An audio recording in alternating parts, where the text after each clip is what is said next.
Assalamualaikum warahmatullahi wabarakatuh. Malam para sedulur YouTube, ketemu lagi dengan saya Agung Wijanarko. Seperti biasa teman-teman, di malam hari ini saya pengen menyapa sedulur-sedulur saya, sahabat-sahabat saya, sahabat Anies Baswedan dimanapun kalian berada. Jadi teman-teman, beberapa hari terakhir ini ketika saya bikin beberapa konten video seputar tentang Anies Baswedan gitu. Seringkali saya lihat banyak sekali komen-komen yang negatif, komen-komen yang sifatnya black campaign terhadap beliau ya.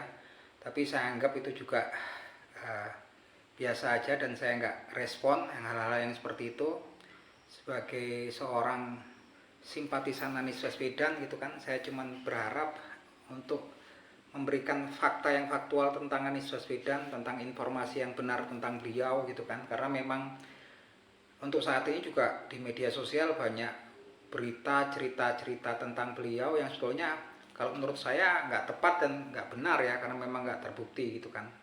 Akhir-akhir ini sering kan dikait-kaitkan dengan isu SARA lah gitu kan, kalau beliau itu bukan orang pribumi segala macam gitu kan. Kalau kemarin dikaitkan dengan isu intoleran gitu kan, sampai sekarang pun masih terus gitu kan. Dan akhir-akhir ini juga diisukan bahwasanya beliau boneka barat gitu kan, agennya barat, kemudian juga agen Yahudi seperti itu kan, yang sebetulnya sudah semakin nggak terorganisir gitu kan. Kalau itu memang nggak saya respon karena memang nggak perlu gitu kan. Dan itu justru orang-orang pun kalau isunya negatif terus pun, orang-orang yang lihat pun lama-lama juga bosan.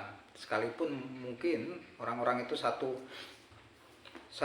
frekuensi gitu kan, mereka kan berbicara dengan audiens mereka, tapi lama-lama juga kalau seperti teman-teman, kalau itu terus ya tentang seseorang kemudian selalu diberitakan negatif gitu kan, lama-lama mungkin yang lihat juga akan bosan gitu kan. Dan sebetulnya kalau mereka open mind ketika Anies Baswedan pidato pun, beliau masih sangat santun sekali ya. Beliau ngucapin bahwasanya kalau nanti ada kontestasi di Pilpres 2024 itu adalah lawan politik, tapi mereka adalah sahabat dalam demokrasi. Ya memang sahabat ya, untuk sama-sama saling membangun negara ini kan. Jadi pidato-pidato beliau itu selalu yang adem-adem kan. Jelas pertama beliau selalu mengatakan untuk jangan pernah menyerang ataupun menjelek-jelekkan lawan politiknya. Sekarang ketika pidato pun bilang kalaupun itu lawan politik kan, di pemilu, lawan di pemilu ya saya bilang. Jadi lawan politik lawan di pemilu gitu kan.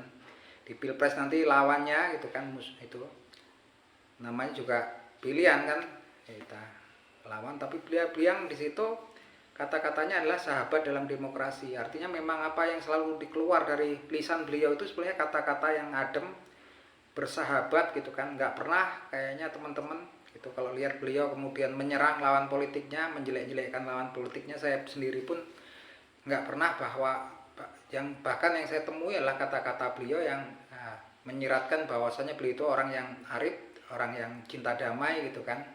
Sampai kalau dibilang itu lawan dalam politik dalam pemilu, tapi tetap sahabat dalam demokrasi, karena nanti juga intinya kan akan bersama-sama ya membangun negara ini kan. Dan bahkan beliau pun bilang bahwasanya demokrasi ini intinya kan adalah inti dari demokrasi itu adalah kekuasaan dari rakyat kan. Demokrasi itu milik rakyat gitu kan. Artinya sebetulnya kalau menurut beliau nggak ada sebetulnya kata-kata bahwasanya ketika demokrasi itu kemudian ada kata-kata tentang yang dinamakan hilangnya kekuasaan politik ataupun hilangnya atau pindahnya kekuasaan, itu sebetulnya nggak ada ya. Karena demokrasi itu intinya adalah kekuasaan rakyat gitu kan, amanah dari rakyat gitu kan. Yang ada sebetulnya kalau menurut beliau adalah adanya perpindahan wewenang untuk menjalankan pemerintahan gitu kan. Itu kata-katanya itu kan penuh kedamaian kan gitu kan. Jadi kalau kemudian saat ini ada yang bilang itu hilangnya, orang yang nganggap kalau kemudian kalah ataupun hilang mereka memegang kekuasaan, itu sebetulnya nggak menghormati prinsip-prinsip demokrasi gitu kan. Yang seperti yang kita lihat kan sekarang memang kadang-kadang tokoh-tokoh sentral yang itu juga sebetulnya malah sepertinya mengucilkan ataupun diskriminasi gitu kan, sebagai contoh yang sebetulnya ujung-ujungnya juga ya sedikit banyak pasti akan melukai hati gitu, membuat sakit hati lawan politiknya. Sebetulnya nggak pas ya gitu, apalagi yang melakukan pertemuan gitu kan sengaja nggak mengundang daripada uh, partai politik yang mengusung Anies Baswedan kan. Kalau memang betul demi stabilitas pemerintahan, kemudian uh, berjalannya pembangunan yang berkelanjutan gitu kan, ya harusnya semuanya lah kalau menurut saya diundang kan gitu kan, menurut saya pribadi ya teman-teman, itu pendapat pribadi. Tapi yang jelas terlepas dari itu teman-teman, Anies Baswedan itu pesannya selalu ya, pesannya pesan perdamaian, pesan-pesan yang adem ya, yang dingin. Jadi kalaupun ada kemudian tokoh-tokoh yang menurut saya mengaku-ngaku seperti mendukung Anies Baswedan, tapi kemudian melakukan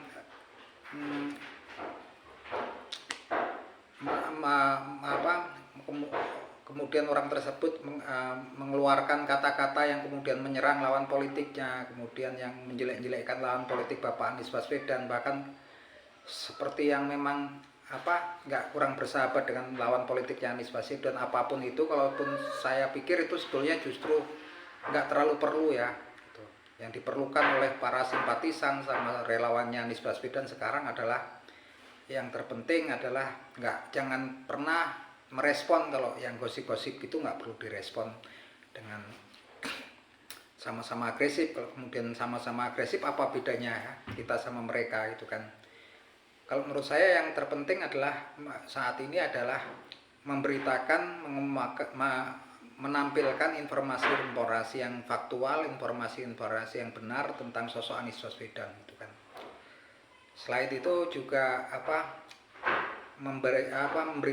menjelaskan gitu kan, memberikan fakta-fakta tentang hal-hal positif yang sudah dilakukan Anies Baswedan gitu kan. Intinya seperti itu. Kalau itu pun nanti kalau orang menyerang terus pun lama-lama juga yang melihat video-video atau konten-konten yang menyerang itu lama-lama juga bosan gitu kan teman-teman.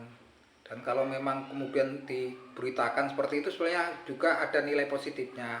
Kemudian orang-orang yang bosan lihat-lihat berita itu kan lama-lama juga akan penasaran kan, siapa sih Anies Baswedan itu kan. Dan itu sepertinya udah terjawab ya kalau lihat rekam jejak Anies Baswedan kan.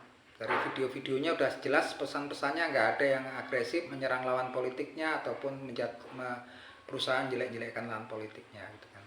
Tapi memang saya lihat beberapa waktu terakhir ini banyak juga tokoh-tokoh yang seakan-akan mendukung Anies Baswedan, tapi sebetulnya mereka juga agresif gitu kan terhadap lawan politiknya Anies Baswedan. Ya, jadi yang seperti itu saya rasa juga saya pikir juga kadang nggak menguntungkan, nggak memiliki nilai positif ya gitu kan untuk Anies Baswedan, karena frame-nya Anies Baswedan itu kan orang yang memang adem, cinta damai, pesannya pesan perdamaian gitu kan. Tapi ya itulah gitu kan, di medsos itu sekarang bermunculan macam-macam kan. Saya juga kurang simpatik sebetulnya kalau kemudian banyak tokoh yang membalas serangan-serangan kepada Anies Baswedan dengan agresif juga. Seperti itu juga nanti apa bedanya, karena memang frame-nya, gambarnya Anies Baswedan itu adalah yang adem, cinta damai, arif dan bijaksana. Oke, itu teman-teman, itu aja malam hari ini. Salam seduluran dari saya, Kung Wijanarko dari Cianjur, Jawa Barat ya.